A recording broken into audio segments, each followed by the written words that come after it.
Devant la presse, après la clôture du vote, le chef des libéraux slovaques affiche la prudence de l'expérience. Certes, les premiers sondages sortis des urnes le donnent devant son principal adversaire, mais aux dernières législatives, Michal Šimečka a connu l'amertume d'un renversement de tendance au fil de la nuit. C'est ce qui s'est passé cette fois encore. Le principal enjeu scruté en Europe est l'Ukraine, souligne-t-il. J'espère que quel que soit le résultat, la Slovaquie continuera à soutenir l'Ukraine comme jusqu'à présent.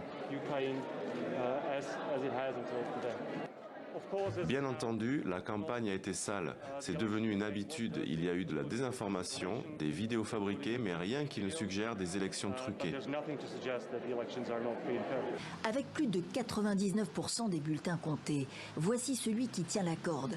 L'ancien Premier ministre Robert Fico, 59 ans, ex-communiste et plus que jamais pro-Kremlin, est repassé en tête au fil du dépouillement. Son parti, Smer, est crédité de 23,3% des voix.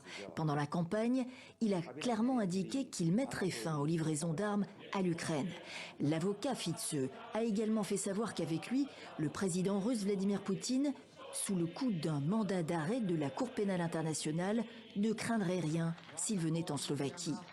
Le troisième homme de ces législatives slovaques, c'est Peter Pellegrini, celui aussi qui pourrait devenir l'arbitre des discussions qui s'ouvrent pour tenter d'établir une coalition de gouvernement. Car dans la représentation électorale éclatée qui se dessine en Slovaquie, avec une dizaine de partis représentés au Parlement, aucune des formations politiques ne sera en mesure de faire cavalier seul, cette fois encore. Les Slovaques, près de 5,5 millions d'habitants, frontaliers de l'Ukraine, de la Pologne et de la Hongrie, ont déjà connu 3 gouvernements en 3 ans.